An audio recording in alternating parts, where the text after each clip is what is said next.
us and how the audio is. And now we're going on YouTube live as well. Let me see, who do we have on YouTube? Leave a comment on Facebook if you're seeing us. If you're hearing us on YouTube, I see Angel. Oh, hey Angel, Chris. Another godless atheist, GV. Okay, good. I think the audio is good. I think everything is good. Hello, guys. Everything good? Yeah. So I think we're just gonna just jump right into it. Yeah. Let's start with the news. Okay. Hello, everyone. And our first news item is proposed Alabama bill would mandate vasectomies as men reach age 50. A representative from Birmingham is pushing a bill that she hopes will address the role of men in unplanned and unwanted pregnancies. Representative Rolanda Hollis filed House Bill 238, a bill which is, quote, related to family planning that makes vasectomies mandatory. The bill's text is short and sweet. A man, at his own expense, shall undergo a vasectomy within 1 month of his 50th birthday or the birth of his third biological child, whichever comes first. Hollis has been very forthright about the purpose of this bill as a response to last year's sweeping anti-abortion bill. So I looked up the bill, and in the very beginning of the bill, before they talk about what the actual law is, it says, under existing law, there are no restrictions on the reproductive rights of men.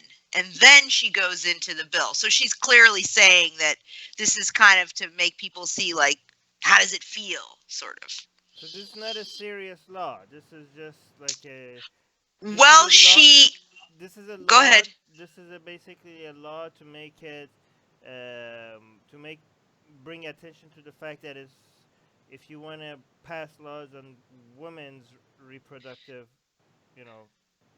systems, you should do that with men as well. Like, this is just a raising awareness bill rather than actually a serious bill that she wants to take. Armin, yeah, some people in YouTube are saying like the audio from you is a bit soft and low. Testing. Okay, I'll speak louder because I don't know why. Is that Armin is a little quiet? Okay, I'll just speak louder. How about that? Is that better? Because my audio, all the settings on my mic is to the max, so I don't know what else to do. How about this? If I speak louder, is that good? Is that better, or does that help? Hello? Okay. But did you guys understand what I'm saying? Is like, it seems like this is just not a serious bill. It's a joke bill. Well, not a joke. It's something to bring attention to the fact that they're passing laws on women's reproductive systems, right? That's what it is. And I think to some degree you're right. I mean, she actually put it forth, so it is for real in that she filed it and put it forth, although I don't think she expects it to pass, and she herself has said that. And this is actually the second time that someone in Alabama has put forth a bill about men's rights. The state senator, this is in the House, but a senator, Vivian Figueres, who's also a Democrat, she had proposed an amendment to make vasectomies a felony in an effort to turn the tables about lawmakers when they're trying to make specific women's reproductive practices a felony, because Alabama has tried to pass very restrictive bills on abortions. And so every time they seem to do that, then you have these female representatives sort of saying, well, okay, let's talk about men's roles in pregnancy too. Right. By the way, I'm just going to hit on this mic so that people can tell me if I have the right mic on. Wait. I think we have the wrong mic. Hold on. No, this is the right mic. I don't understand. What the hell? Testing. Is that better? Nope. No, it's the right mic. Okay, I'll just put it so close to my mouth. How's that, huh? Is that better? How about that? All the settings are correct. I don't know. Is my audio better now if I just put it so close to my mouth? Is that better? All right, let me know. So that sounds like he said it to another mic. No, it's this one. Look, if I hit this mic, Yeah, it's this one. Well, I can hear it. It is. No, it is the right mic. It's this mic. It's right here. Yeah, it seems like the right mic to me Yeah. because the sound is coming So Yeah. is when you it hear it. you guys? Well, no, you guys hear something different than put it in your. Somebody saying put it in your mouth. Ah. All right. All right. Is that Yeah. okay? All right. I don't know. Okay. So let me actually. So what do you guys think about this? Bills like this, like bills that are actually are supposed to send a message rather than actually do anything. Do you guys think this is a waste of taxpayer money, or are they effective? I mean, what if it passes? That's actually dangerous. Like this is not a good bill, right? So I mean, she doesn't think it's a good bill. And I think that's her point, is she's trying to say she doesn't think the other bills are good either. But lawmakers often will pass measures that have actual non-legally binding. They're just either to send a message or to state that they're in support of something. They've done that many times. Congress even does this. What is the bill that she's comparing this to? Like, I want to see if it's actually equal. Like, if what is the the anti-woman bill that she's comparing this The to? bill is, hold on, my cat just pulled the piece of paper away. Alabama Human Life Protection Act, which was the bill from last year, would make abortion one of the most restrictive in the country.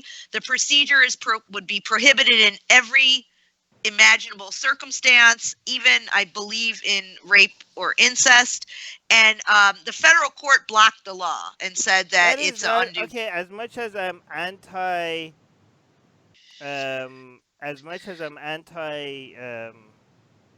what is it? Anti pro these pro lifers or pro, as much as Uh-huh. as much as I'm pro choice, that is not the same thing. That is not the same thing. Like the same thing would have been if they said like, I don't know, women should, cut their tubes or something like that. Like they're not there's no bill. I mean, if you want to convince Christians about, or people on the other side that their bills doesn't make sense, this is not going to convince them. They're like, "What are you talking about?" Okay, so the other side would say, "We're telling you not to kill a baby," which I don't agree with them because I think a fetus is not a baby, and a fetus doesn't matter, right? Because a fetus is not self-aware. But they would say, like, we're telling you not to kill a baby. We're not telling you to do anything to the woman's body. Like we're not saying for you to change anything about the woman's body. We're telling you not to touch the baby, right? Which is a separate body from the mother, right? We're not telling you to completely, cut anything or make any changes to the woman's body. So this is not comparable at all. That's what they would say. Well, I think that she's saying that this was her sort of point, was that this bill would address men's roles in pregnancies, particularly unwanted pregnancies, and therefore that would lower the rates of abortion. Like she's trying to say, like, look, all these bills that are focused on women only and their role in pregnancy. This is a bill that focuses equal attention on the man's role in reproduction. That's what I think she's trying to say. Yeah, I don't But think it works. I actually agree with Armin here because I think it's not comparable because abortion pill or something compared to vasectomies. I mean, the comparable thing would be if women got tubectomies, their fallopian tubes got cut, but it's not the case. So I Right. don't think well, I it's mean, comparable. a fetus is actually part of the woman's body.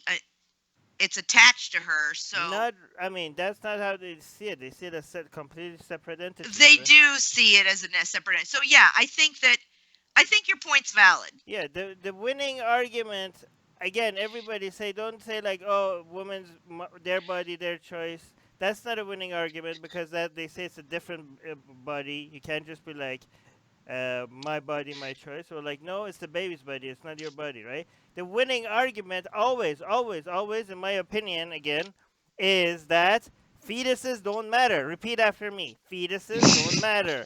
Fetuses are not self-aware. Nobody should care about fetuses. Fetuses can go to hell. Like you could do whatever you want with fetuses. Again, I'm saying, like, if you this is what I said last week as well. If you wanted to have abortions as a hobby, if it wasn't bad for you, which it is, I think, you could go ahead and do it because fetuses don't matter. If I could get pregnant, and if it wasn't harmful, I would probably get pregnant and just have abortions just to piss off some Christians or Muslims or whatever. So I would probably do it, right? Because fetuses don't matter. Um, yeah, so is my audio better now? Like this is like just touching my lips and like look, I don't know what else to do. Like I checked the OBS settings, my mic is to the max, my computer setting, my mic setting is to the max, and this setting always works. You know what happened? Windows had an update. Every time there's an update, things get worse. Like, and there's no option to say like, I don't want an update. It's just like, no, you're getting this update. So I think it's over that. Let me just see what the top comment is my audio better? Like, what do you want me to like? Should I just yell all the time? Okay. Okay, Michael is saying tit for tat, wada. That's what you get. I love how this challenges the difference between men's health and women's health. I support this on the grounds of spite. Plus, if the vasectomy is funded and I don't actually have to pay for it, it's a win. I live in Alabama. Christopher, I would support this bill temporarily for the entire country to go to Alabama to get free vasectomies and then go for anybody that and then and then once the bill is over, then you just took advantage of it while it lasted. Christopher saying, as a non-American, seems a damn good solution to few things. I don't know. Anything. Honestly, like I don't think this is a good idea, even for the point that it's trying to make, because the whole idea of a lawmaker suggesting forcing anything on someone's body is like no, like can we just not even go there? I don't support this bill. I understand that was not even the purpose of it. I don't like lawmakers even playing with that. Well, to your point, Armin, I think that this bill is also trying to make a point by saying we're forcing this on men's bodies, and some of these abortion restriction bills are forcing pregnancy on women. And that, I think, maybe is where she's going with it too. Like the state's mandating that you have to carry this baby whether you want to or not, whether you were raped or not, whether the baby has fetal abnormalities and could die as soon as it's born or not. So I think that on that level, maybe it works. All right. Maybe. So guys, you know what I'm gonna try to do? I'm gonna reduce your volume, you two, right? So that way people could increase the entire volume, and and it would be almost equal. How about that? Right? And now I reduce their volume. Is that better now? Like now, are we more equal now? I think so. People are saying the audio really sucks. I don't know what else to do. Can somebody give me a suggestion? Like, what am I supposed to do? Is it only yours they're saying sucks? Yeah, mine sucks, and I don't understand why. But this is what I did. I'm gonna keep yelling at everybody. Okay. You're gonna have a sore throat by the end of the night. All right, should we move on to the next piece of news? Hold on. Yeah. Hold on. All right, next news. Yelling. Go on. French president says blasphemy is no crime and religion can be mocked. French President Emmanuel Macron has added his voice to the thousands who have spoken out in defense of a schoolgirl forced into hiding after she criticized Islam. According to The Guardian, Macron said, in defending the girl, identified only as Mila, insisted that blasphemy is no crime. The law is clear. We have the right to blaspheme, to criticize, to caricature religions. And then he said, what is outlawed is to incite hate and attack dignity. Attacking dignity seems to me a little bit amorphous, but so that's what he said. He's weighed in on this. Yeah, I'm glad that he came out and said that. Like, it's France. Obviously, it's a secular country, and they're better than most European countries when it comes to not letting Islam bully them around. Unlike some countries like United Kingdom, right? So I mean, but even though France has been on the right side of this in many levels, you wouldn't think like the president wouldn't, like, people are like, well, what might think that it's not a big deal. No, it's good that he actually said it. Like, it's good that he didn't have to say it. He could have just said, let the law do its job, and he would be like, I don't have to get involved in this. It could be politically risky for me to be like, to defend someone's right. This is in reference to that girl that was talking against Islam, right? The teenage The girl teenager. that So for people that don't know, last week we were covering this. There's this teenage girl that said something against Islam, and she was being attacked, and she was being targeted, and she was getting death threat, and even some people that were not Muslim. Obviously, we know who was giving her the death threats. It was the Muslims, but even the non-Muslims were giving her like the racist allegations and stuff. But she didn't back down, and it's good to see that it's not just some red-pilled people are saying that, like, oh yeah, she should defend herself and Islam sucks and stuff. No, it's even the people that are not saying Islam sucks, it's like, oh, she has the right, she should be able to criticize Islam and stuff. No, it's the president. Like, it's good that we're getting this statement from such a high position, right? We need more defense of blasphemy, more defense of people being able to, you know, say their opinions about religion without consequences. Again, even if you have it in the law that there shouldn't be a consequence, sometimes in practice, the pressure that you get from the society is so strong that even if the government is not coming at you, you feel like it doesn't feel like, as the consequences of me stating an opinion seems to be too high. So it's good that somebody from such a high position comes and validates the fact that blasphemy is a right. You think like blasphemy is no crime? Yeah, obviously it's not a crime. You're in France, of course it's not a crime. So why would you even have to say that? No, it helps remove the social pressure on a teenage girl that was just saying her opinions against a religion, and opinions that I agree with, but it doesn't even matter that I agree with it, right? Like, we shouldn't. By the way, be careful, guys. We shouldn't just be defending her just because most of us here agree with her, right? Most of us here think like, yeah, when she thinks Islam is dangerous and stuff, we're defending her, and we think like, oh, we should support her because she has every right to say it. That's easy to do. It's easy to defend people's like right now, Muslims are not defending her, and a lot of woke type people are not defending her, and we're defending her. But we shouldn't be hypocrites. We should also be there for her if she was saying something that we don't agree with, and she was getting all the social backlash and pressure, right?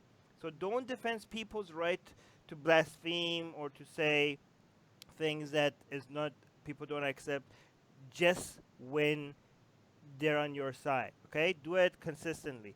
Angel gave us a super chat, by the way. Angel is saying, love you, Armin, and everyone, but you're still quiet, but I can't live with it. Oh my god, what do? I don't want you guys to have to live with it.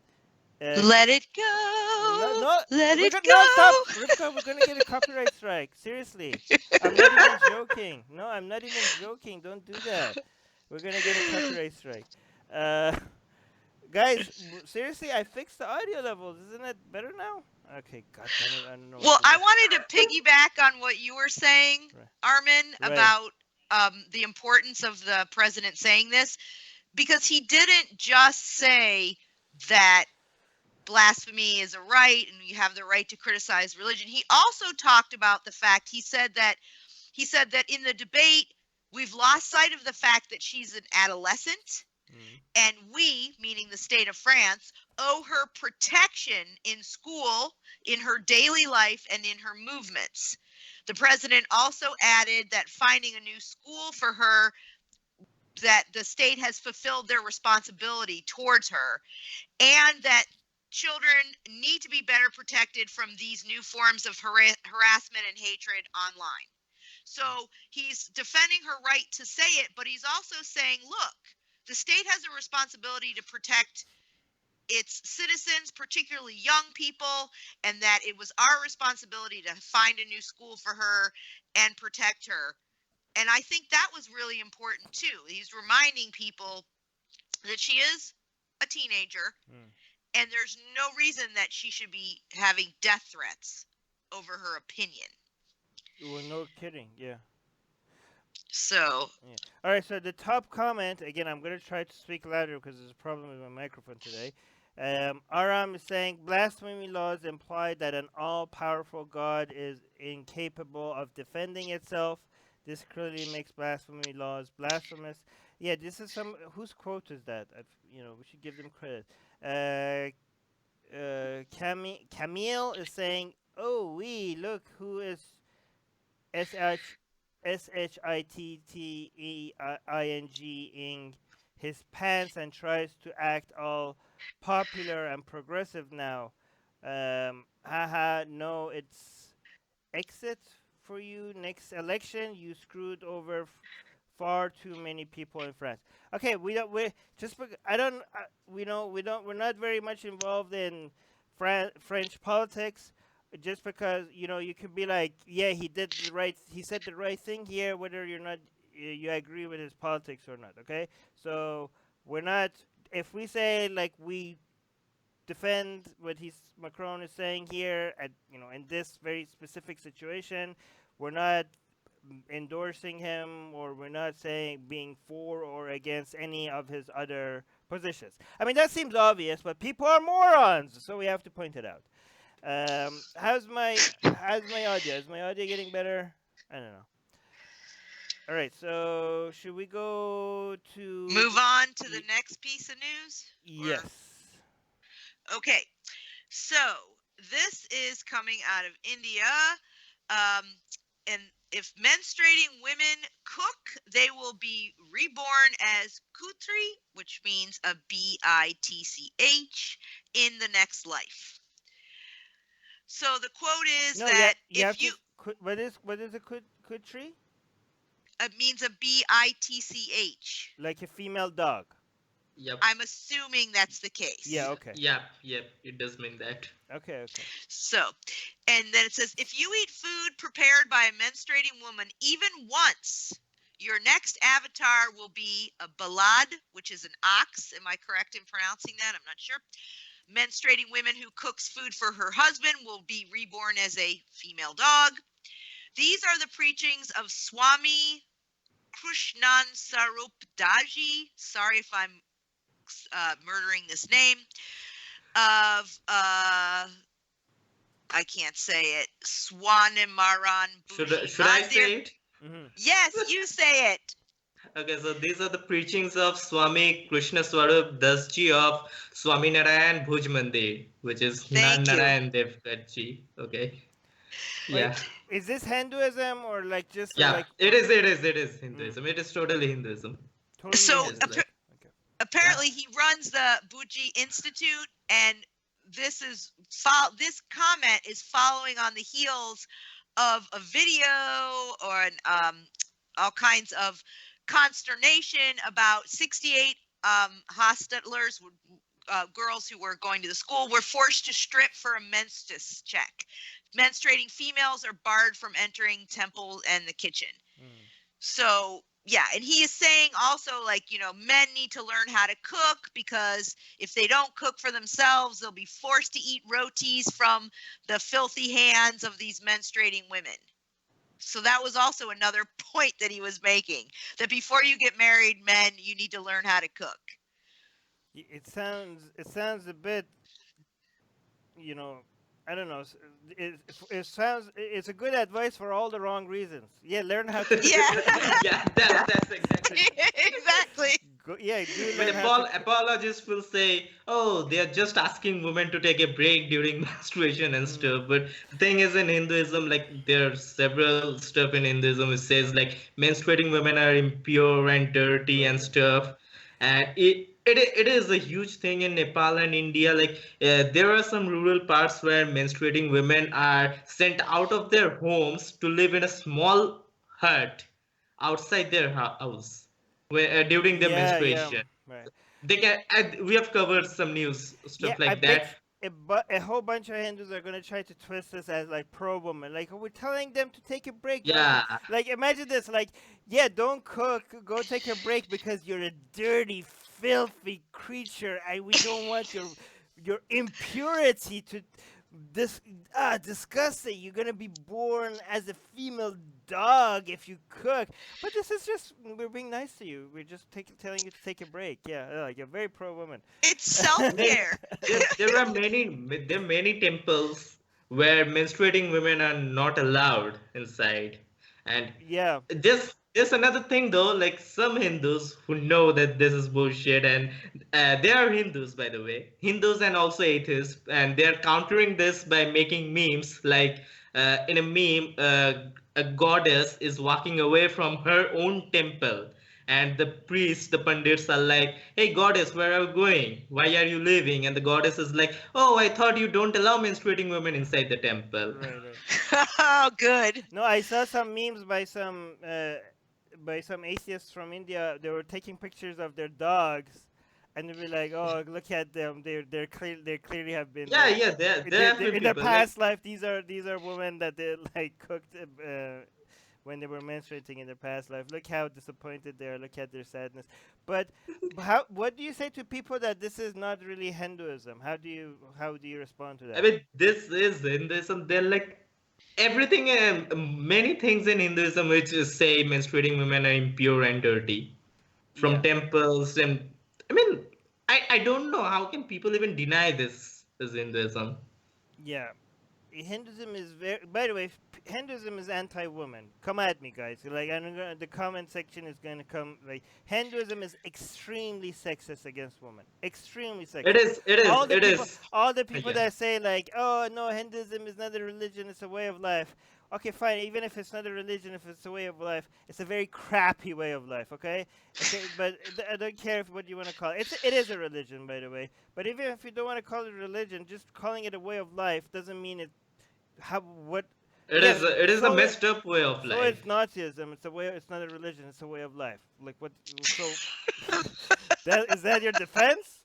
I So mean, some people will come at you with some kind of pro-women text from Hinduism, but there are many contradictions to those texts because Hinduism like has like way too many contradictions because of the vast number of texts and all. right. Beej is saying, will the man be cooking just for himself? I guess that's it. Oh, maybe no. Are they going to be cooking for the wife as well, or just for themselves? I don't know. Zoe I sounds. think they Mm, I was gonna say, I think they usually cook for themselves out in the tent because I guess if you're unclean, you can touch your own unclean stuff. It's mm, other people that are affected by it. At least that's you're understanding. what I seem to So understand the about it. top comment by Zoe is saying, sounds like a great excuse for us girls to put our feet up for a week, if you ask me. No, guys, don't defend us in any way. Like, imagine if you said that about like a race, or any other group of people. Like, imagine if like, oh, like purple people shouldn't be working because they're impure and nothing good can come from their work. And like, what are you gonna say? Like, oh, that's great, so we can just relax and you guys have to pay for it. No, like, don't try to spin this in any positive way. This is disgusting. This is sexist. Like, yeah. So Ken is saying, well, that's obviously not true. My mom never cooked, but she was still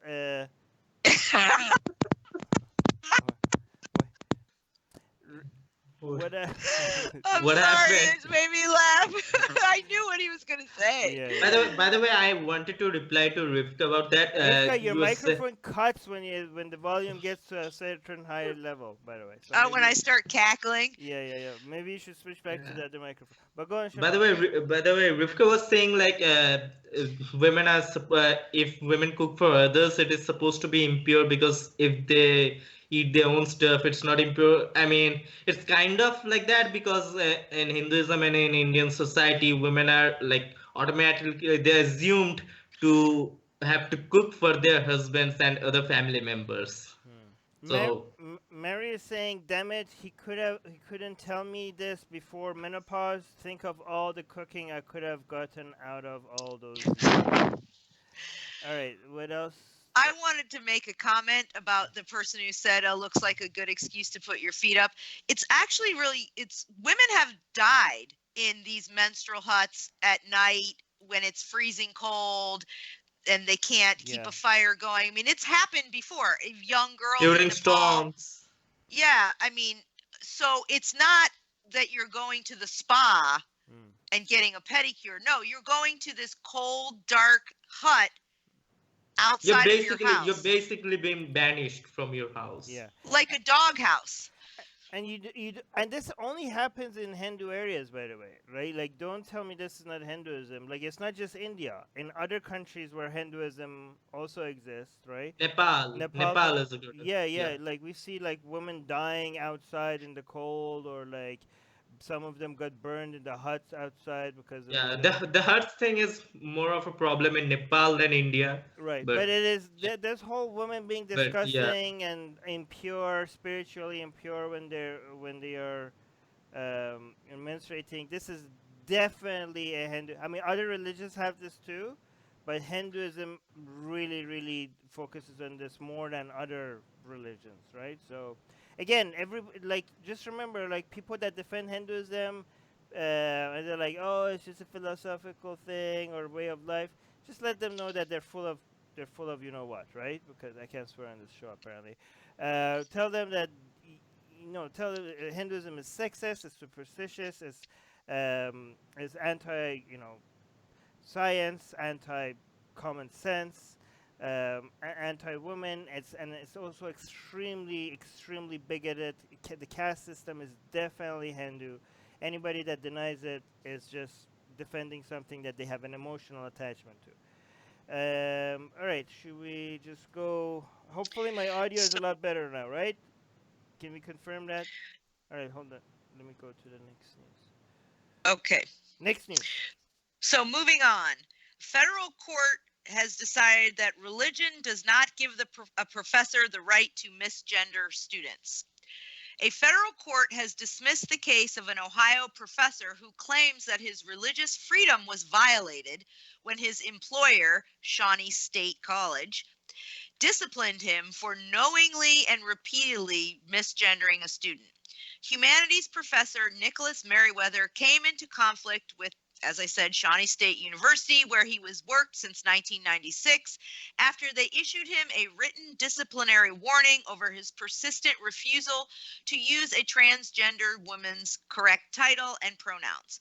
Merriweather, an evangelical Christian, argued that his religious convictions required him to use masculine titles and pronouns for the student, and referred to in the student, who was referred to in legal documentation only as Jane Doe. U.S. District Court Susan Blott dismissed Merriweather's case. So he was saying that. Where is this? Portsmouth, Ohio. Okay. Wait, I didn't know it was illegal to misgender people. Well, I believe what they're saying is that he was repeatedly misgendering her. She felt threatened. And they also said that, well, let me read you what the judge said, because the school also disciplined him, and the school gave him apparently an option of just calling this person by their first name instead of Miss So-and-so or Mr. So-and-so. And he refused to do that. And apparently he also, this transgender woman, this Jane Doe, was one of the only people in class that he singled out. Can you actually clarify this? What was the like? This is not about this being a crime or not, right? Was this guy just fired, and this guy thinks that he shouldn't have been fired? He was disciplined, and he wants it removed from his record, and he's suing them. So I'll read you what the judge said. So first, an Ohio magistrate said that the suit could be dismissed is because it did not meet the standards for protective speech. It said that he was by consistently and repeatedly referring to Jane Doe in male terms, or by only using her last name, the plaintiff admitted he was acting on and conveying his personal beliefs. He was not sharing ideas, inviting discussion, but he was directing his personal beliefs towards Jane Doe, who objectified to such. And other members of the captive audience, meaning the class, were not free to leave or to decline to participate. The speech did not take place in the context of a broader discussion, and there was no admitted academic purpose or justification. Right. So this is not a free. Okay. So I didn't know what to feel about this, because it was at first I was like, what the hell? You can't just make it illegal because it's a federal court. Like, if it was the case that this guy was being charged with, obviously in the United States you're not going to be charged with a crime or anything for saying whatever you want. So so that's not the case. This is not a free speech issue, right? Because obviously the professor is able to, has the right to misgender people as much as he wants, right? But the school also has the right to get rid of you for it, right? Or discipline you, discipline you for it, right? So it's not a violation of your free speech if you get fired for the speech that you use in school. It would be a violation of your free speech if the government punishes you for the speech that you choose. Like if the government, either if the government fines you, imprisons you, executes you, or the government or other people are trying to attack you and the government refuses to protect you, those are violations of free speech. If you use a certain kind of speech and you get fired over it or disciplined over it by your employer, that is not a violation of your free speech, okay? So I guess unless it's a, so this guy wasn't, this guy was, what was he trying to do when he took this to the court? What was his argument? He was saying that he had a grievance, and he was saying that he was filing a suit with this group called Alliance Defending Freedom on the grounds of religious discrimination. He argued that the disciplinary action punished him for acting in accordance with his religious beliefs. Right. But to further your point, the U.S. District Court, who agreed with the Ohio magistrate to dismiss the case, said that not only that he didn't plead facts sufficient to claim of violation of his right to exercise religion. So it's not only did he misgender and the other people couldn't leave and that he was pushing his beliefs on someone else. The federal judge said, in addition to all of that, everything he said doesn't meet the standard of religious discrimination. Yeah. And he's pushing his ideology. And he said, well, if I use her pronouns, I'm not just using the pronouns, I'm agreeing with an ideology, which seems a little ridiculous.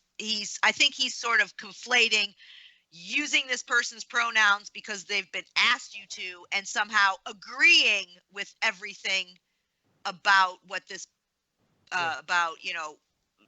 transgender identity, which is not the case. You can have two different things happening at the same time. Yeah. He doesn't have to agree. See, if I swear at, like, for example, at people at my work and I get fired over it, it's not, we could be like, what about free speech? I'm like, yeah, you could keep swearing. You're just not going to be able to do it at work anymore, right? Like, nobody's stopping you from swearing, but you don't have a right to keep this job while talking to people in a certain way, right? And again, so I support the court in this situation, because this is not religious discrimination, right? Yeah. So no, good. Because if the court, this would be religious privilege. So this is a good decision by the federal. Exactly. This is a good decision by the federal court that say like you don't get special rights above other people because of my religion, right?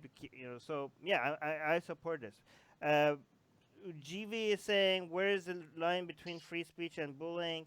Well, this is not a free speech issue. I mean, he himself even understood that this is not a free speech issue. That's why the case that they brought to the court was religious discrimination rather than saying my free speech was violated. A First Amendment violation. Yeah. Because they know that would be ridiculous. I mean, it's already ridiculous. So they brought religious discrimination, and the court like, yeah, no, you don't get special protections because of your religion. So I support that. This has nothing to do with free speech. Beach is saying it's all okay. Okay, good. My audio apparently is good now.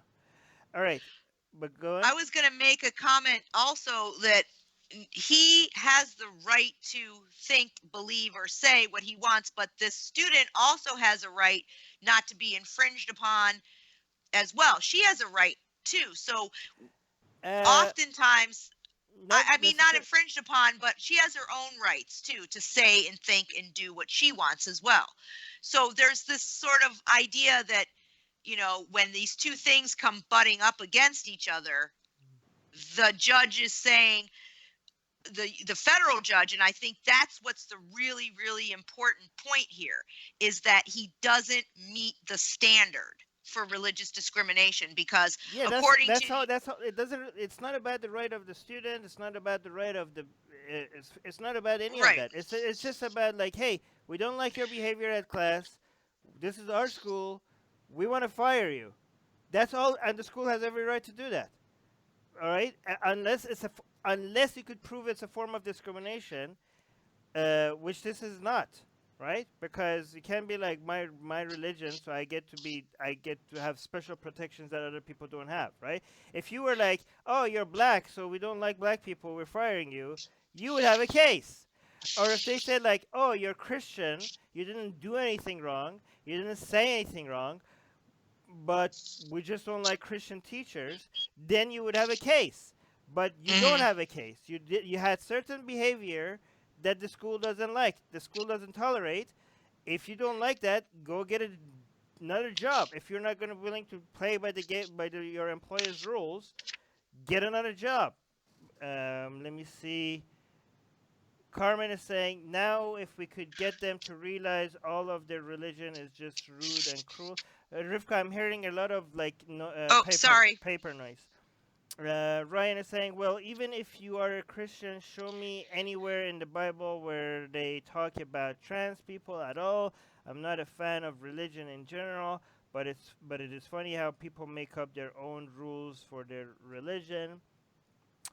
It does say in the Bible about men cannot wear women's clothes and stuff. Yeah, actually, and in Islam it says that. Hadith in Islam says it as well.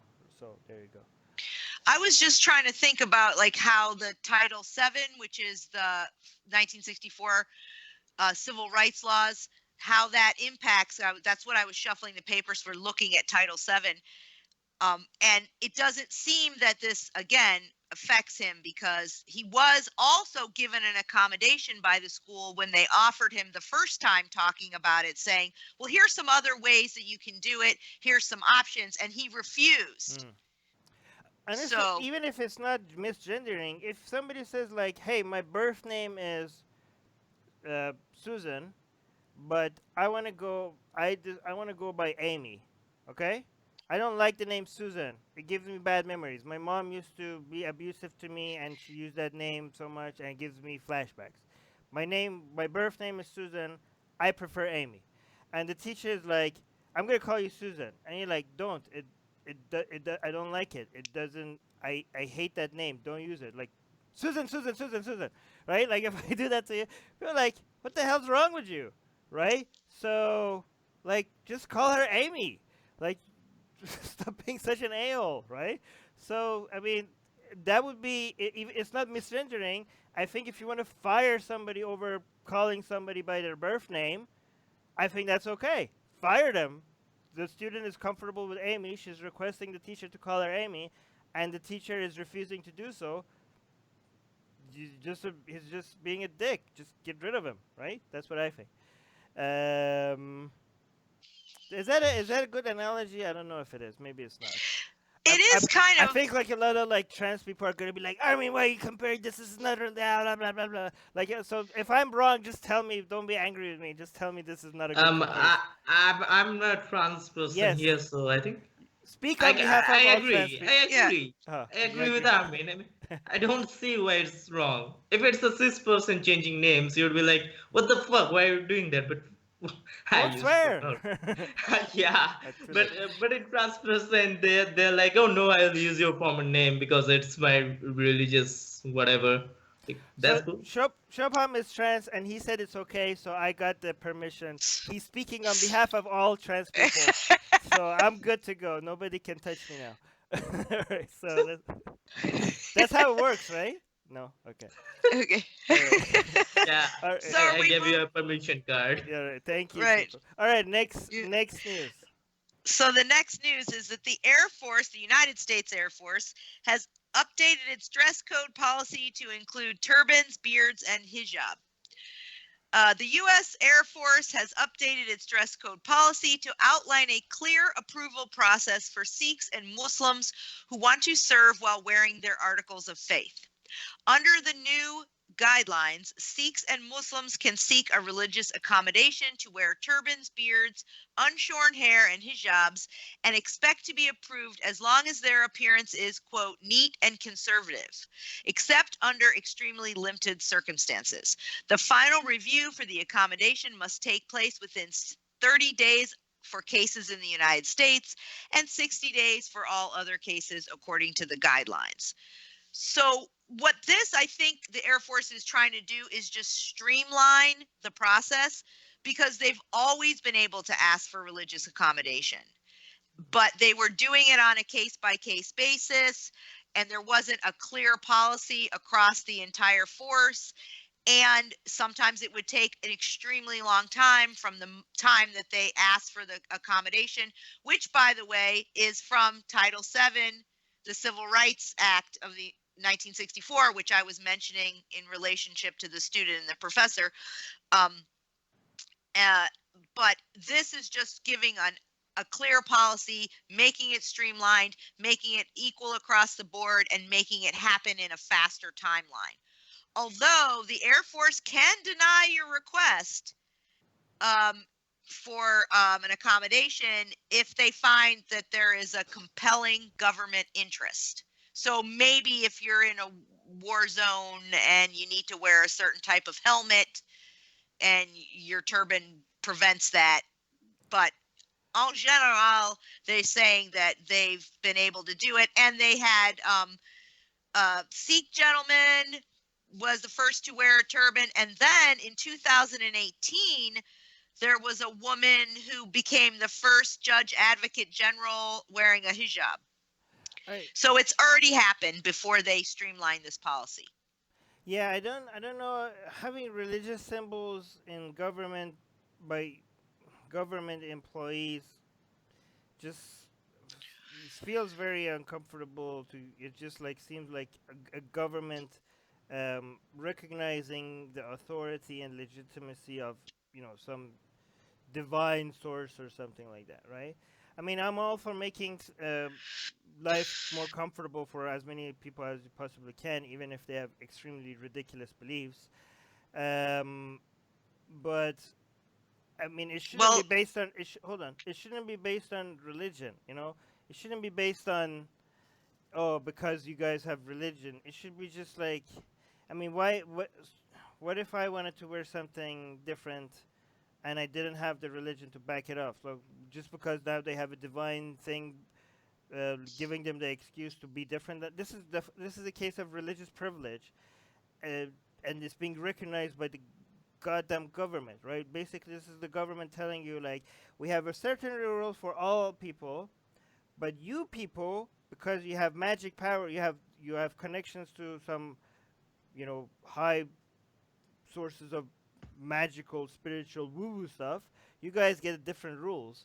And by doing that, we are acknowledging the government. The government is acknowledging that these, you know, divine sources of power or whatever, there's something to it. So this is the government kind of giving in and accepting, giving legitimacy to religion. I don't know if I like that. I don't know what to feel about that. By the way, Well, in the United Susanna gave us $5 super chat for Yay! for the swear jar for Shepam swearing. So thank you for that. All right. Well, in the United States, the government has a constitutional responsibility to not prevent the free exercise of religion. And so that's somewhere where that comes in. And in 1964 Civil Rights Act, that's what they define. What does that mean? And then they have this term reasonable accommodation. No. So okay. You are required to give someone a reasonable accommodation to express their religion. So as Why I said, religion? Why not opinion in general? Because the Constitution says in the First Amendment, the government shall not prevent the free exercise of religion. So the fact that religious opinions get special, constitutional rights over other opinions, this is a case of religious privilege. It is, but if we're talking how we were discussing the professor and his ability to be fired because he didn't meet the standard, that's all this is. There's a standard that the law sets that says you cannot prevent someone from expressing this. Yeah, but you can depending on if the accommodation isn't reasonable. If they say, I have to wear my turban, I'm not wearing the bomb helmet, and if I get a brain injury, the government still has to pay for it, the government will say, no, that's not reasonable. Okay, hold on. You have to take off the turban. You already said that, Rivka. JV is saying they're willing to risk their lives. A turban is fine. Okay, but what about the other people? Okay, so fine. If I was a soldier as well, I'm willing. So then, I was not religious, like let's say non-religious soldiers, they're willing to risk their life. So they want, like, I don't know, if they want to wear like their, a helmet with their Trump or Bernie thing on it. Are they allowed to do that as well? Because they're like, no, you're not allowed to do this. Or what if they wanted to wear a, I don't know, KKK thing on their head, right? So you be like, no, they're not allowed to do that. They're like, well, they're also risking their lives. Why can't they wear their opinions? Why can't they have something that shows that about their opinions? Or somebody wants to be like, oh, I'm a Republican or I'm a Democrat, want to wear those stickers or something. Or I'm a Satanist or an atheist logo or whatever, right? A Satanist can, because they are a recognized religious privilege. In the United States. So you have to be, again, so you see, don't disagree with you. Hold on, Rivka, let me, so the thing is that you have to be a religion for you to be able to do certain things. That is religious privilege. You could be like, well, these are good people, they're risking their lives or whatever. I don't know what those arguments are because I don't care. But it doesn't, anything you say about these religious soldiers applies to the non-religious soldiers as well. Why is religious opinions getting certain privileges that other opinions are not? Because the government is recognizing divine authority. And that is dangerous. That's a violation of church and state separation. I don't like this. Well, in the military, because they deal with life and death, they have religions that they recognize. They actually recognize more religions than the federal government does for funerals and things like that, chaplains. So I don't disagree with you about the religious privilege. I'm just looking at it purely from a legal standpoint, what the law says and what they are required to do or not do within the confines of the law. Yeah, I know that's the law. I'm just saying it's not a good law. It's not the Constitution. I think it should be changed. I think the Constitution is giving too much legitimacy, too much authority to religion, and it shouldn't do that. If you want to make, and especially if you're representing the government, putting a symbol that represents your ideology, to me seems like is almost the same as having a cross in City Hall, right? What's the difference between having a cross in City Hall and a cross on a U.S. soldier? Because the government makes an establishment of religion when they put it on their property. When a soldier puts it on, it's their free exercise. That's what a judge it's would not. say, Okay, I this is guess. not about the free. Okay, so here's the thing: people are like, oh, free exercise of religion. Yeah, nobody tells you that you can't exercise your religion, but you can't be like, well, I have to exercise my religion, and you have to give me this job while I exercise it while on duty. That's too much to ask for, right? So you could be like, oh, I'm a Christian or a Muslim or a Hindu, and I want to practice my religion, and nobody should stop me. Fine, do that. But you can be like, well, there are certain things that my religion wants you to do, and I want to exercise those things while doing this job, even though the rules of this job, is you have to change the rule of this job so I could have this job while exercising those things about my faith. Like, yeah, now you're asking a bit too much, right? Nobody came and stopped you from exercising the things that you want in your religion, but now if you're making demands for certain jobs, government jobs, to change so that you could more easily practice your religion, that is not about your free exercise of religion. That's about asking for special privileges because of your religion. That's different from, yeah, so I don't think that's the same thing. I don't know. Maybe I'm wrong. Change my mind. I don't know. I agree with you that it is religious privilege. Right. I'm just in at its base level. Right. Ian is saying, I mean, more camouflage, the better, right? Yeah, this is. Yeah, you guys are missing the point. Like, if it's equal among everybody, I would, for all opinions, this would not be religious privilege, right? If other people could put like camouflage Bernie bro hats, and the government can't stop that, and Trump, but you would, do you really want that? Do you want? Okay, so anyway, so if this is the case of certain rules for people with magic sky daddies or magic karma stuff, I don't know, depending on your religion, and certain other people that don't have connections to magic, apparently, and you guys get this rules and you guys get these rules, and the government recognizing that is a violation of church-state separation, I think. Anyways.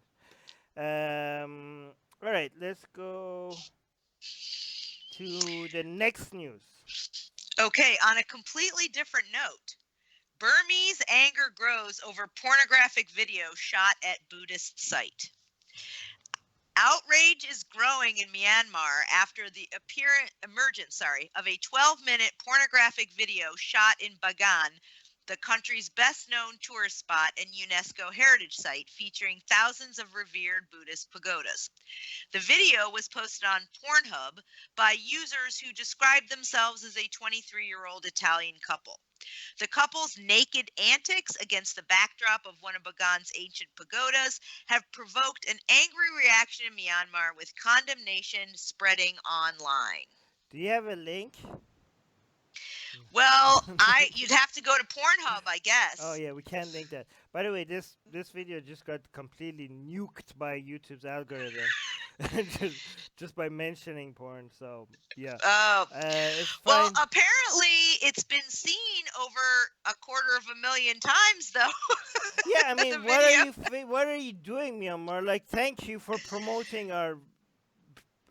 This is the best promotion that a country, like the entire country. Look, it's in the Guardian. Like, has any porn clip have ever enjoyed this much publicity and advertisement? Like, oh, we're so angry that you shut it here. Let's give you the best promotion that no amount of money could ever buy. Like, what are you guys thinking? To your point, actually, one of the chairmen of the Union of Myanmar Travel Association said that the case was bad news for an industry hit by coronavirus outbreak. He said it's difficult for us because not many tourists are coming, but I think that your point is actually more valid than his. People are like, oh, I didn't even know where Myanmar was. Look how cool the landscape is. I saw a porn video there. I wasn't saying that. I was saying that the country is promoting the porn video. That's what I mean. Yeah. Oh, yeah. That's what I mean, is that people, it might be actually better for them than not for their tourism. No, I was you're trying to talking. say. Okay, you're saying that they should have embraced this and let more people come to Myanmar. But yeah, I think so too as well. But I also think like it would have been a good did the yeah if you do this as much as you can, um, is it illegal? It's not illegal. I don't know whether they And broke any, like nudity laws. Um, no, because did they have sex on outside, or was that just a background in one of the scenes? Because if apparently, they shot the video at the pagodas, ooh wow, that's pretty risky. That's and they shot it outdoors. And apparently, the site said the couple they joined this particular porn site 11 months ago, and they posted 17 porn videos over that have over 35 million views, and the video is titled "Don't Get Offended by This Huge C three-letter word," shot outdoors, and shows the pagodas in the background as the yeah, camera is panned. I support this if it's not illegal. I mean, I don't know. I like people getting offended over stupid stuff. I think more people should, things that are not hurting anybody. If it offends people, I think you should do those things more so people get over it. But what wouldn't it be? So you're saying Myanmar is like suffering from tourism because of Corona, right?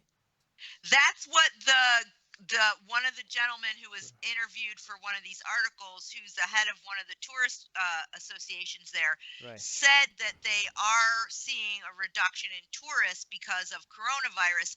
And then he said, this is bad. We're already having problems. And I was saying, actually, I Yeah, think it's you the mentioned. opposite. So, by the way, Buddhists. I experienced this in Thailand. Buddhists are very, very picky about, like, they get offended very fast, right? Like, I'm gonna actually make a video on this because I recorded this, right? They were when we were into Bangkok, when we wanted to get into temples and stuff. They were like not letting I was wearing shorts, my wife was wearing shorts, but they kept telling her to cover her legs, and we were like, "What about me?" And like, no, they kept on picking on her, and like, this is sexist, isn't it? So Buddhism has its own sexist problems as well, but and they're also offended about things about, of things that shouldn't be offensive at all. Wouldn't it be great if I was shooting a porn clip in Myanmar, I would be also like get the actors to wear masks and stuff and tell them about like, oh, before let's wash our hands before we have sex or something, like just to use the let's do like let some awareness, like, oh, what how let's I don't know, like make the video so like if you come to Myanmar and you want to have sex and like do these things, just be careful, wash your hands, How get to do these it safely. how to do it safe. I don't know. That would be. I mean, I don't know. That would be funny. I think more people would be talking about if they did that. But anyways, is so how are they making money if it's for free available on Pornhub? Is it like is it? I don't know that they are making money. Maybe Pornhub makes money, but my guess is they just like doing this. Like they think Ah, they're getting off on showing videos of themselves. And the couple goes by the name Yes, Yes, Yes oh, on the show, and their description that says, "We're a fun couple, down to earth and open to trying new sorts of things. We're here to have fun with you." hmm, So that's, I think it's just they like doing it, and they like people watching, I'm assuming. right. So yeah, go show them some support so that people who get offended, they it backfires on them. A lot of people are saying. So the top comment by the Mad Atheist is saying, going to have to watch the video for research purposes, of course. Alex Alex is saying, give us the link for academic purposes. We can't give you the link because if we link to Pornhub anywhere on Facebook or on YouTube, these platforms are going to be like, what the hell are you doing? They might shut down our page and stuff like that. So you have to do user research skills just to find it, okay? We can't link to it, unfortunately. What is the video called so people know what to search for? It is called, well, their name is Yes, Yes, Yes. And the video apparently says, "Don't get offended by this huge sea shot outdoors," and then shows the pagoda. Okay, okay. That's But what all I've got is it for any you. good? Like, is it worth checking out? Have you done your research or no? I usually do research, but Not this. unfortunately, I failed in my due diligence here because I did not Of course. log on and watch the video. Okay, okay. If anybody's seen it, let us know if it's good or not, because I don't want to go see. I don't want to see something that is disgusting. Anyways, let's go to Next news? hold on. Next Oh, news. Yes. okay. So the next news is a Tennessee GOP lawmaker says that tampons cannot be tax-free or else women will hoard them. In Tennessee, the GOP legislature was debating which items should be included in the state's tax-free holiday when State Senator Joe Hensley pushed back on the idea of including feminine hygiene products. Excuse me. His reason? Women would hoard tampons. The Republican said that adding the hygiene products on the list of tax-free items during Tuesday hearing, he argued that people who use these products would purchase too many of them if not given a limit. And he said, "I would think, since it's a sales tax holiday, there's really no limit on the number of items anyone could purchase," said Senator Joel Hensley. But what's interesting is he didn't mention this about diapers or any of the other, I think it was diapers, school supplies, or any of the other items that would, bow ties. Oh, here's some of the ones: bow ties, diapers, or computers. Those are 3 items that would also get a sales tax holiday. This is often done. Some states do it. It spurs the economy. People spend money. You don't have to pay sales tax for one day. And some other members of the legislature had said, well, why don't we include women's hygiene products? And this guy was concerned that they would buy too many of them. But he obviously isn't concerned that people would buy too many diapers, but he is concerned about the hygiene products. And apparently they say that women spend about $120 plus maybe $130 a year on menstrual hygiene products. And the state of Tennessee makes, I think, almost $300,000 off of all the sales tax for every woman who would buy those in the state of Tennessee, and he's concerned that they would hoard them. Like, honestly, how did he think this is gonna come off? Like, I don't like as like was he not listening to what he was saying when he was saying it? Like, I don't know. You know, I mean, even like I don't understand. Like, this seems like such a weird thing to be I don't know. Maybe if you listen to it in context, sometimes some things look more ridiculous when you just take something out of a longer conversation and just focus on that's true. Zoom in on a specific part of it. I'd be like, oh my god, that is ridiculous. But if you watch it the whole entire thing back to back, we were like, okay, I see how this was part of a much bigger discussion. It seems less ridiculous. I'm not saying this guy is not being ridiculous or not. It just seems very odd for somebody to be focusing on this.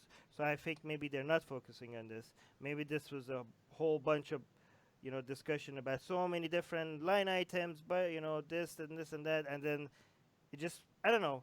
I'm just giving the guy the benefit of the doubt. I don't know if I should be. Yeah. I think maybe, it's possible. I didn't go to C-SPAN, Tennessee, and watch the entire thing.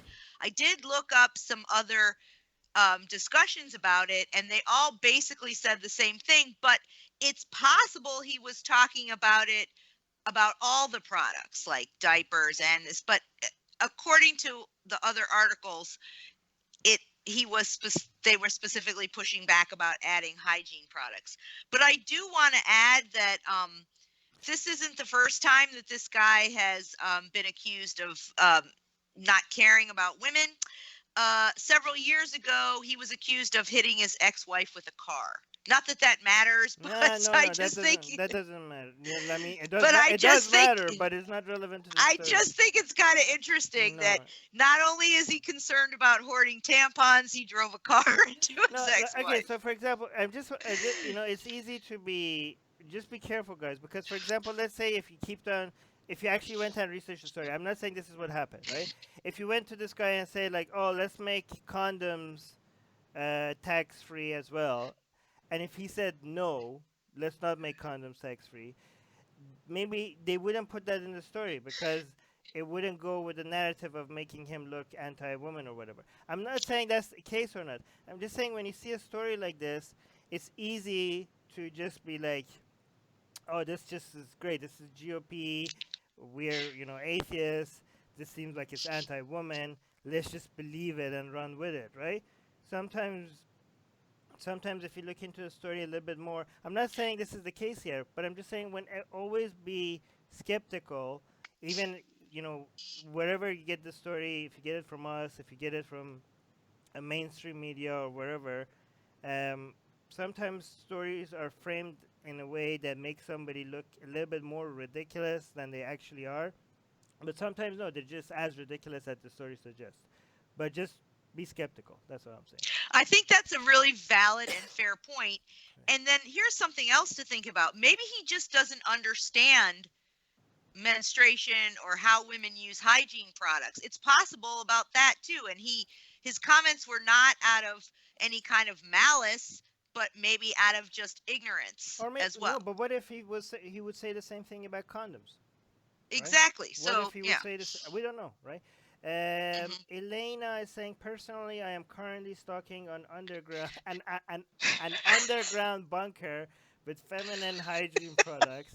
I hope to one day hoard enough of these precious bad boys so my children and my children's children will never have to go without these priceless gems. That's good.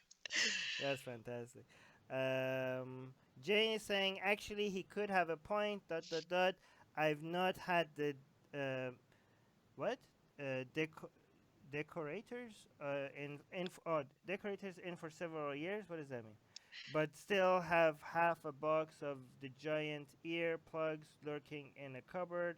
Anyone wanna make me an offer? Nearly vintage now, can only grow in value. They always expand. Okay. All right, all right, That's all right. funny. Funny, funny. All right, next news. The next news. President Trump's spiritual advisor tells followers to pay her church bill before their bills. That's the headline. Oh, but And the before you say story, that, the fact that you have that's actually a government job, that's just an absolute disaster. That's actually a paid government job. Spiritual advisor. That is a violation of church and that's the First Amendment violation, yes. violation of church and state separation. Definitely, I think so. But anyways, go on. Prosperity gospel preacher Paula White straddles the line between government service and private ministry with her position within the Donald Trump White House Faith and Opportunity Initiative, where she serves as spiritual advisor. According to a new report on White published in Mother Jones magazine, White advised an audience of Christians who want to prosper financially to send significant cash to church ministries, even at the expense of, quote, keeping their own lights on. And there is a direct quote from her where she actually says this. She says, instead of writing your check to the house of God, as I'm instructing, what you do is when you send it to the electric company, or in this case, she says Florida Power and Light, you are establishing a spiritual law that puts you first. So what you're saying is, Florida Power and Light, save my family. Florida Power and Light, deliver my drug-addicted son. Florida Power and Light, kill this cancer that doctors say is in my body. And when God signals your future, pretty much, if you honor God, you must put God first in all things. So you have to trust God more than yourself and not pay Florida light bill because then you're putting your lights above God or your utilities above God. How despicable do you have to be to give like I've seen some of the worst. I've been to churches and sometimes like I've seen priests telling people like, oh, the poor people, really poor people that have nothing left, they tell them like, oh, give your remaining money to the church and God will give you 10 times back. I'm like, wow, you're taking advantage of people that need their money the most. That's disgusting. But she's going a step beyond that.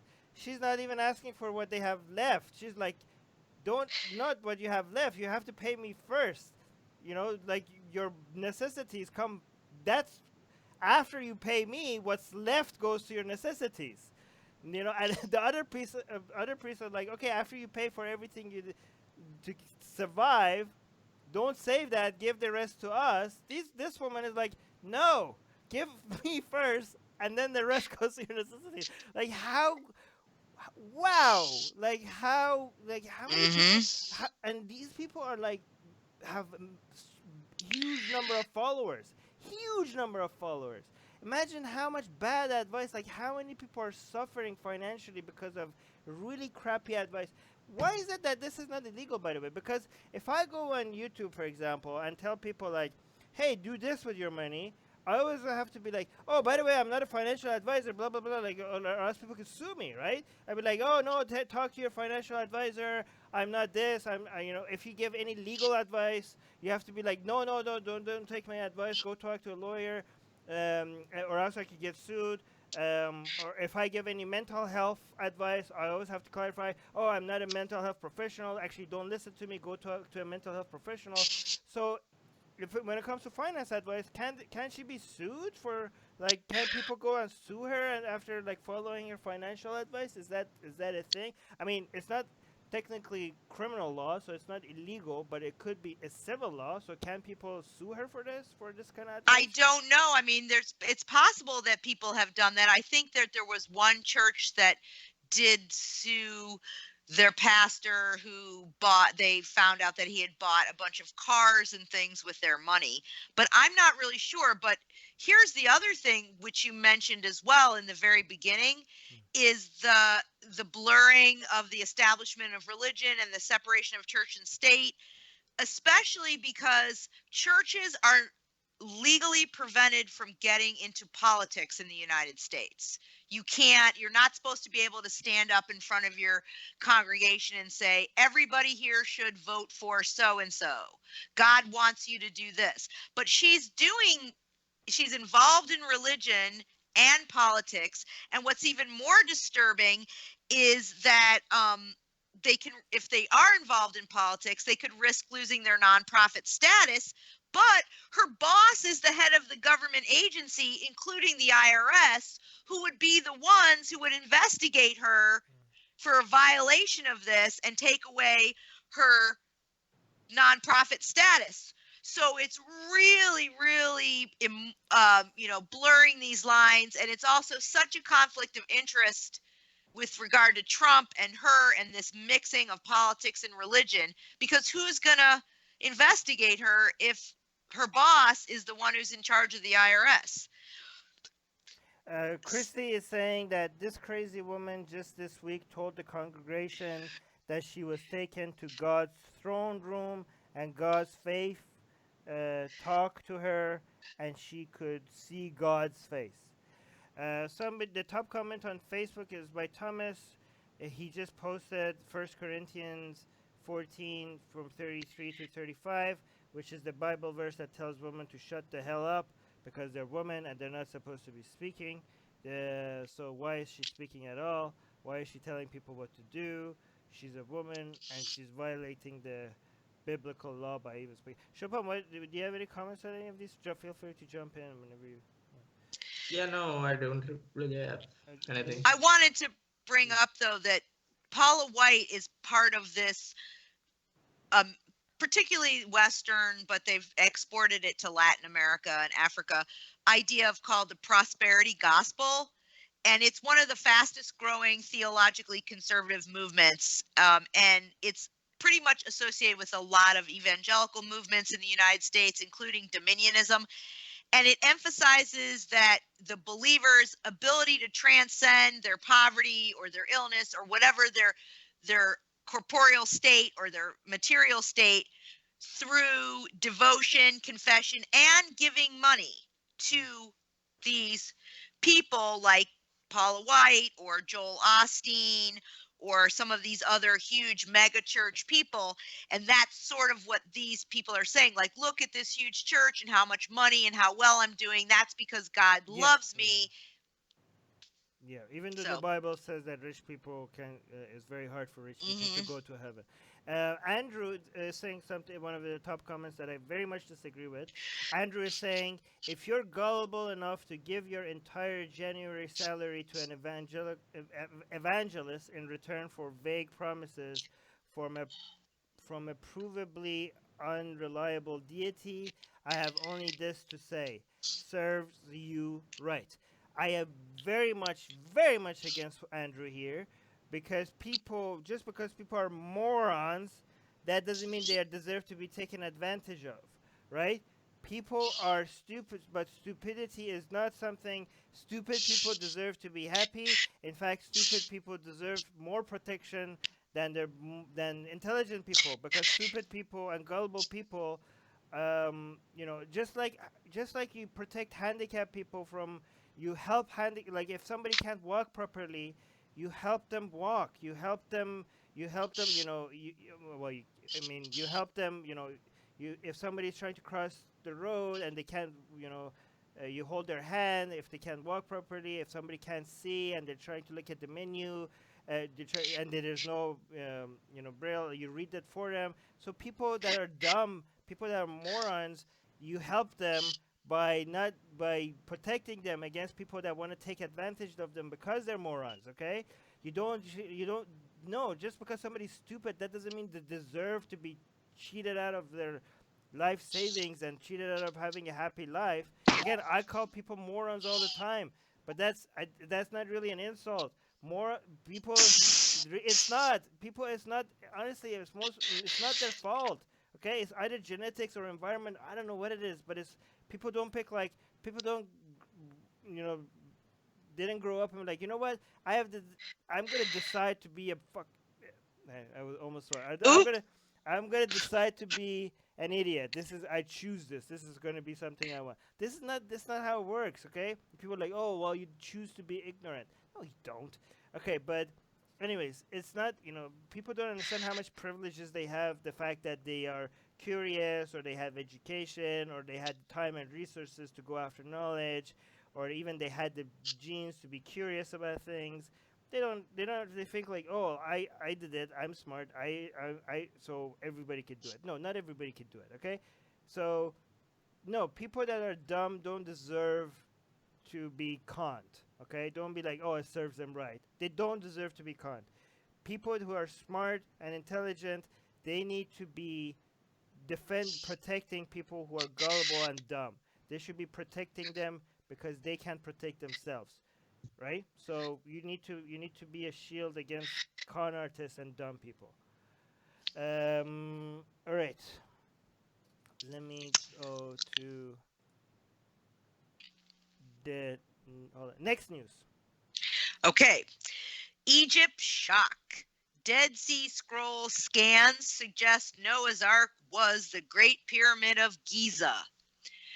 Egypt's Great Pyramid of Giza may have been the metaphorical object used to shield civilization from the Great Flood narrative, as told in the story of Noah's Ark, a historian has suggested.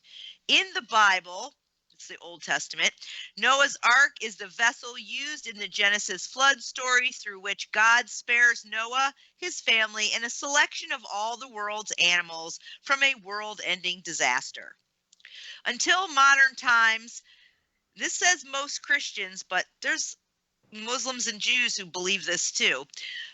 assumed that the story referred to an actual worldwide event that had happened in the relatively recent past, but modern science has suggested that there had never been a global flood of this kind. Instead, historian Matthew Simpson has put forth a theory that the story was actually retold a great flood in the Middle East, where Egypt's high rankers used the Great Pyramids of Giza to shield themselves from disaster. So I just want to say that the story is kind of I don't buy it. Wasn't the story copied from Gilgamesh and others flood stories way before Christianity and Judaism? A lot of people have a lot of cultures have flood stories. Almost every ancient culture has flood stories. Like the Epic of Gilgamesh is the first ever flood myth in record. They copied other religions. Were they all referring to the pyramids? Nah, I mean it is possible from a theory. Like what I think is like most ancient civilizations were based on riverbanks and stuff, and so it could be that the rivers got flooded often, and there could have been like great floods in their particular regions, and because they didn't know better, they didn't know how big the world is and stuff that time, they used to think like, oh, this is the entire world getting flooded and stuff. Right. And so that's how when was the pyramids built? Like the Gilgamesh predate the pyramids or not? You know what? I don't recall. I have to look that up. Somebody tell me. The pyramids Google it. The pyramids were around 2000 BC, I guess, 2 to 3000 BC. Let me check this out. Gilgamesh. Because Gilgamesh, so we know that Gilgamesh is the first flood story. Like, is it? Yeah. Okay. In record. So it's around the same time, I think. Oh, date written was 2100 BC. Okay, so Gilgamesh. Yeah, it was 2100 BC. Let's see what the first pyramids. What was that? Pyramid. When these are Giza. So yeah. Giza. When was the Giza pyramids built? Hold on, let's see. If it's around the same area. Oh no. Oh, so the pyramids predate. So it's 2500 BC. Okay, might be. I don't know. I was gonna say they'd have to predate Judaism, which is like obviously. 5 or 6,000. Yeah, no. So Abrahamic religion is way after this. Okay, so the Gilgamesh was after the 400 years after the pyramids were built. So I guess the story can be true. We're not historians. We're not experts. We have no idea.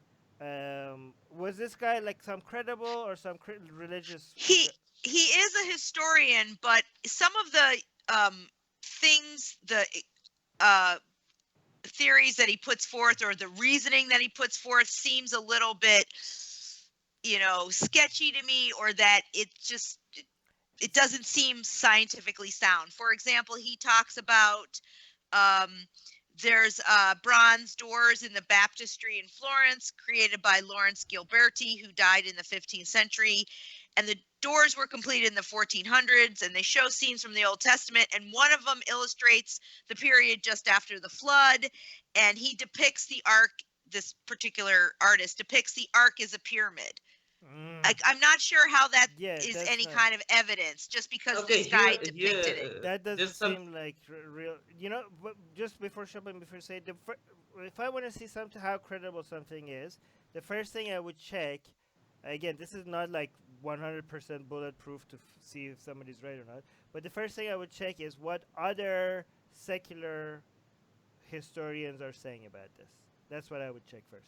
Yeah, go on, Chopin.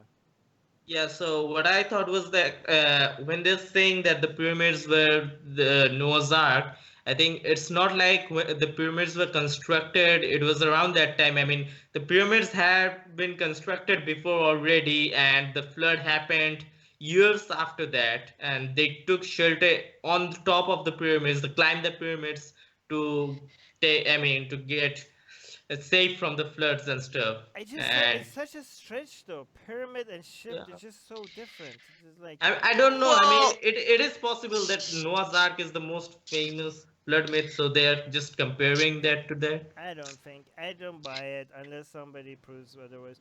Unless I mean I haven't seen this guy's arguments that much, but it just seems far fetched. Can I tell you what I told when when I was in school in Iran?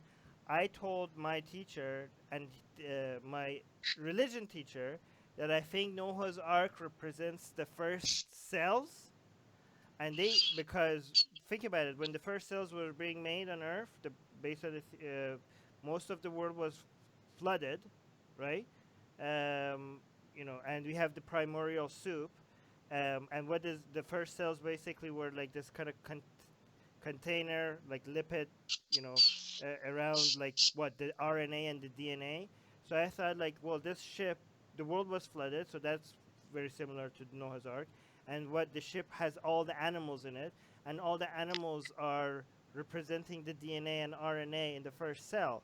And then when the flood stopped, all the animals came from the ship, and all the animals that we have today comes from this ship.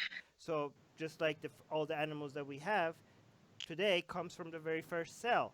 So I was like, I think this story of Noah's Ark is God's reference to how life began on Earth. And my teacher, I just came up with that, and my teacher loved it, right? She was like, "Oh my God, like this is amazing."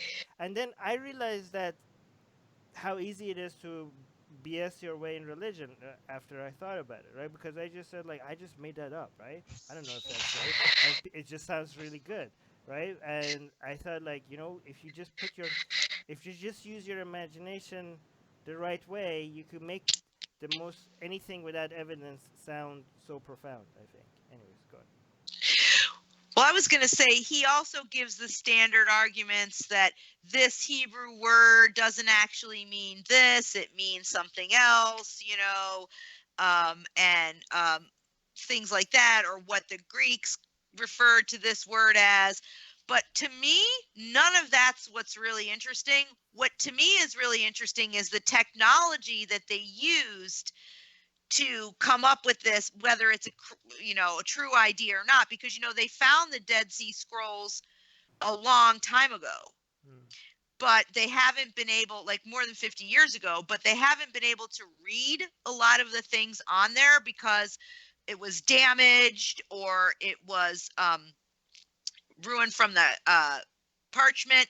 So what they did was they created this special scanner that was able to scan tens of thousands of the fragments, and it used different wavelengths of light at 28 times higher resolution than normal scans. And so because of that, these previously illegible words are now able to be read. So to me, that's what's the most interesting part about the story is the science that they used to read the Dead Sea Scrolls. But what's in the Dead Sea Scroll that suggests any of this, by the way? Like, what is it? Well, what do you he think says before they found this out, regarding the story of Noah's Ark, scholars have been unable to read a particular word following the Hebrew phrase "the ark's tallness." But the new scans reveal that the word is ne'esfat. The meaning of this word is gathered, which this doctor says at Hebrew University of Jerusalem means that the ark's ribs, the size of the arks, were gathered at the top to form the shape of a pyramid. Come on, that is not evidence for anything. Oh, wait, and then this is typical. Then he says, a Greek translation of the Old Testament, which dates to the 3rd century, describes the ark as pyramid-shaped, using a Greek word that also has a similar meaning to gathered. So like I said, they're cherry picking. Yeah. Okay. It looks like the ship looks like the pyramid. It must be referring to the pyramids. What? Okay, they just ruined a great story, right? So this was a story that was very interesting. It was scientific. They used new technology, and they're reading some parts of the Dead Sea Scrolls that they couldn't read before. And this guy had to just go ruin it with his own conspiracy theory and just make it. It was a beautiful story until this guy, and what might be these people's motivation, and I don't know. I'm just, they think like, how could I how could I be so relevant? Like, I'm gonna just put something shocking out there that I kind of know that it might be BS, but this is the only way that this is gonna get news coverage. If I say like Noah's Ark were the pyramids, yeah, like we're like now people are gonna be talking about my theory, even though I know it's nonsense, it's BS. But again, this is how, if it's not shocking enough, people are not gonna talk about you. So you're just gonna suggest nonsense theories, I guess. Well, he's in direct uh, conflict with the Noah's Ark film that came out in the 70s, where they supposedly climbed some mountain and they found actual, remnants of the wooden ark. So it's all, everybody's been doing this, and it's all, like you said, just, Right. how can I be relevant? How can I make this conform to my idea of what Right. happened? Ben is saying, why don't ask us about it instead of writing rubbish and heresy? We have an authentic evidence of what the ark was and where it ended up. I think this is a religious person saying this. Adam That saying, might- Adam saying with the evidence of water erosion around the. I think this is another religious person. By the way, just one thing with regards to the whole flood story. I really like the part that God puts a rainbow in the sky so that he remembers not to flood the world ever again. It's kind of like, God's sticky note. Like he needs to put a reminder for himself. Like, I might forget that I'm not supposed to flood. I'm just gonna put like the sticky note here, just for like, do not flood. Do Earth. not flood. Do not, like, imagine if he's like, ooh, I'm gonna flood you guys, and he sees the sticky note like the rainbow, like, oh yeah, I'm not supposed to do this anymore. So he would forget if he didn't put a reminder for himself. All right, so last news. The last piece of news. Hey, And- before that, I really need to go right now. So Yeah, okay. yeah, Well, okay. it was So great to see have ya. you the way. Yeah, okay. Bye, Yeah. Shapam. Yeah, Thank bye, you. Bye. Yeah. Hold on, let me readjust the window after Chopin lives. Okay, let me see if the window is fine. Oh, actually the size is fine. Let me. Okay. Yeah, okay. Next news. Anti-LGBT and former judge Roy Moore, who thinks gay sex should be illegal, has thrown a party to unveil a Ten Commandments monument and has said that the LGBT plus movement is attacking religious freedom. Moore said, if you speak about LGBT people, they will, quote, come after you. So this happened in the United States, and another story from the great state of Alabama, Dixie. Roy Moore, I believe, is from Alabama. Yes. And he is if anybody doesn't know, he was a judge in Alabama, and he put up a Ten Commandments monument on the courthouse, and he was ordered to remove it, and then he was permanently disbarred. So, and he, when he says he also, they come after you, what does he mean? He means to just talk again? Well, it's referring to this story. So he took this Ten Commandments monument that he couldn't put up on government property and put it up at an advocacy group's property, and their foundation is called Foundation for Moral Law, or FML, which is really funny because, the F my life. Yeah. Okay. So when he had this party, this event to, commemorate and celebrate him putting this monument there were all these protesters outside while he was giving his speech at the unveiling. And that's what he's referring to, because he talks about lack of morality, and that was the reason for murders and political corruption.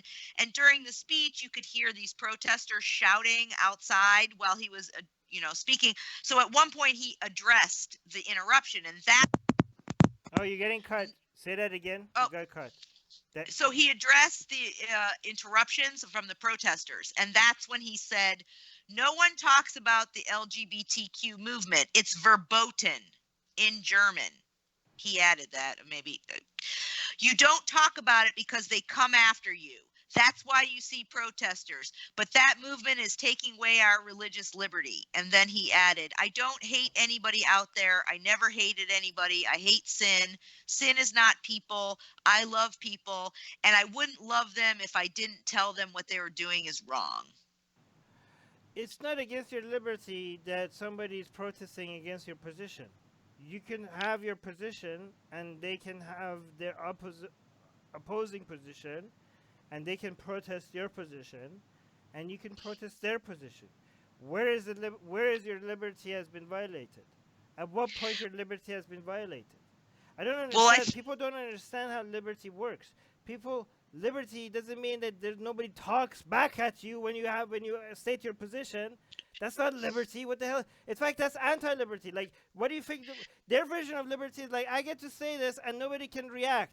Isn't that anti-liberty? Like, that if nobody can react to your position, isn't that against liberty?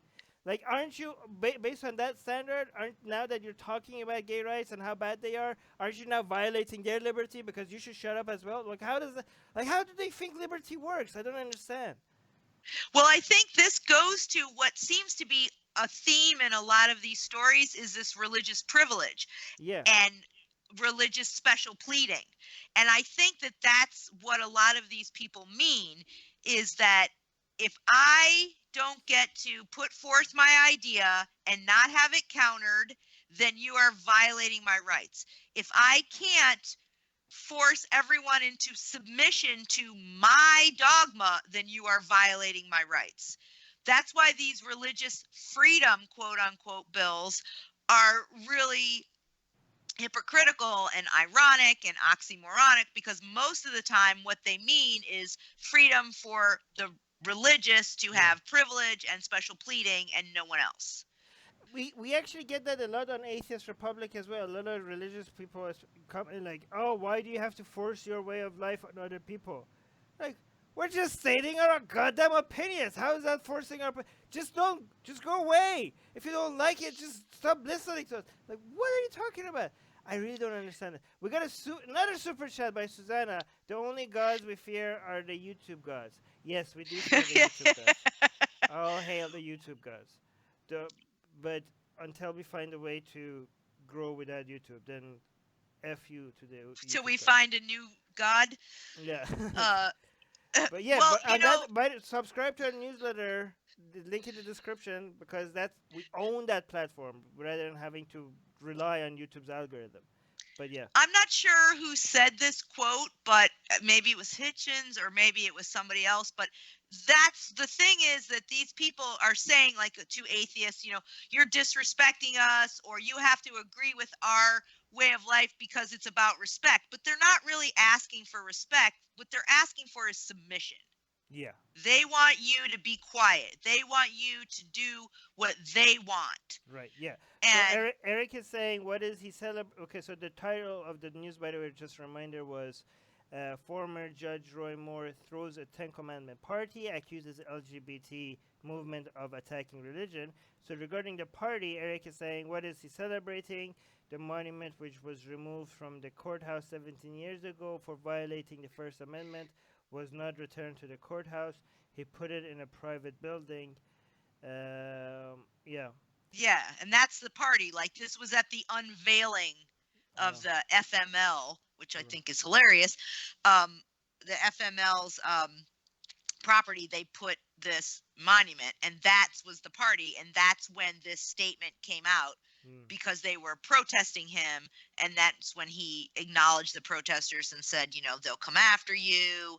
Yeah, and protesting is a sign that your country has liberty. Like, isn't that one of the main signals that you have liberty in your country? So the fact that he's like, oh, this is not...